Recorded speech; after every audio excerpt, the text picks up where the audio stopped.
हैं जो पहले बता रहे हैं कि नए लोगों को हम लोगों को आगे आने का अवसर नहीं दिया जा रहा है।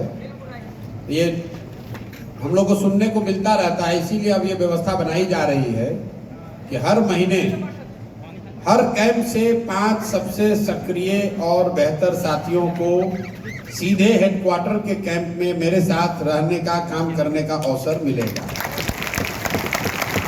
अगर आपको लग रहा है कि आपके कैंप में जो व्यक्ति भी, जो साथी भी चला रहा है, किसी वजह से आपको लगता है कि पॉलिटिक्स कर रहा है, आपको नहीं पढ़ने दे रहा है, ये सब चलता रहता है, तो आप सीधा आकर हेडक्वार्टर के कैंप में रहिए, हम लोग से सीधे वहां मिलिएगा तो पता चलेगा कि आपकी कितनी ताकत है, अपने आप आगे बढ़िएगा।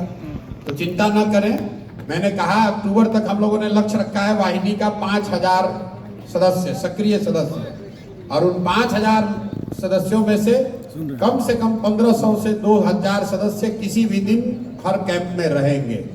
मतलब 1/3 वाहिनी के सदस्य घर पर कैंप में रहेंगे और 2/3 वाहिनी के सदस्य अपना अपना रोजी रोजगार, परिवार का काम करते हुए अपने अपने गांव देहात में अपने घरों से जन स्वराज का प्रचार करेंगे, और जब उनको समय मिलेगा तो कैंप में आकर थोड़ा समय बिताएंगे।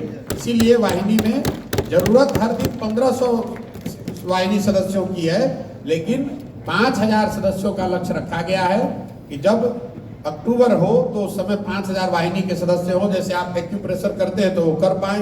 पहले भी किसी साथी ने कहा कि हम कुछ घर में पहले काम करते हैं, तो आप वो काम करते रहिए। अगर महीने में 10 दिन भी आप निकाल कर आइएगा कैंप में, तो 10 दिन यहाँ का काम कीजिए, 20 दिन अपने घर से काम कीजिए।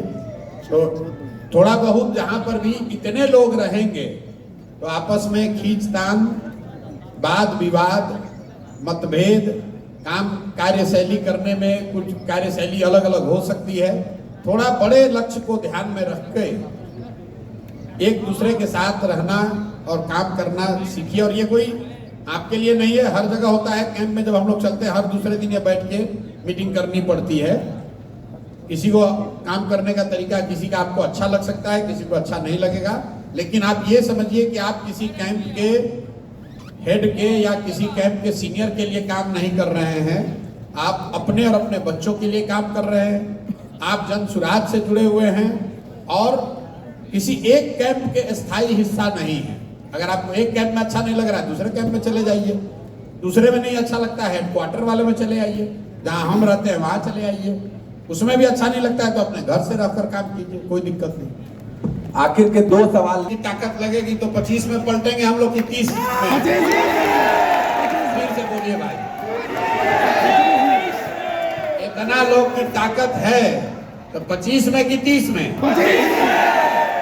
भैया आंसर तो आप ही लोग दे रहे हैं, लटके हैं, इसलिए फिर से वो नारा मत दीजिए।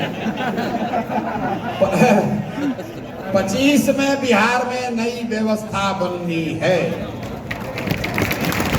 और ये प्रशांत किशोर की ताकत कही है, ये आपकी ताकत है। जिंदाबाद। हेलो, सभी को मेरा प्रणाम। मेरा नाम एमडी आसिफ है। दिल्ली से मैं जब आता हूँ, दिल्ली एयरपोर्ट पर जितने कर्मचारी हैं, आप में से कुछ लोगों को जानकारी होगी, दिल्ली एयरपोर्ट पर काम करने वाले ज्यादातर युवा बिहार के लड़के हैं, जो वहाँ बैग ढोता है, ट्रॉली ढोता है, वहाँ बाथरूम में साफ सफाई करता है। जितने लोगों से मिलता हूँ मैं, इतने जगह घूमता हूँ, लेकिन सबसे ज्यादा दिल्ली एयरपोर्ट पर जितने लड़के मुझे मिलते हैं वो कहते हैं भैया सुबह शाम आपका वीडियो देख रहे हैं, इंतजार कर रहे हैं कि 25 होगा तो घर जाएंगे। इंतजार कर रहे हैं कि एक बार भैया वो अंतिम आप ही पर आशा है, 25 में आप सुधारिए कि हम लोग यहाँ से बाहर, हम लोग वापस घर जाना चाहते हैं। ये लड़के वो हैं जो दिल्ली एयरपोर्ट पर हैं। मैं आपको क्यों बता रहा हूँ, आप अंदाजा लगाइए कि जो ओखला में, सोनीपत में जो लड़के फैक्ट्रियों में दबकर काम कर रहे हैं, उनको अगर मौका अवसर मिले वापस लौटने का तो 1 मिनट भी नहीं लगाएंगे। ये उन लोगों को, उनकी गुलामी को, उनकी परेशानी को अगर खत्म करना है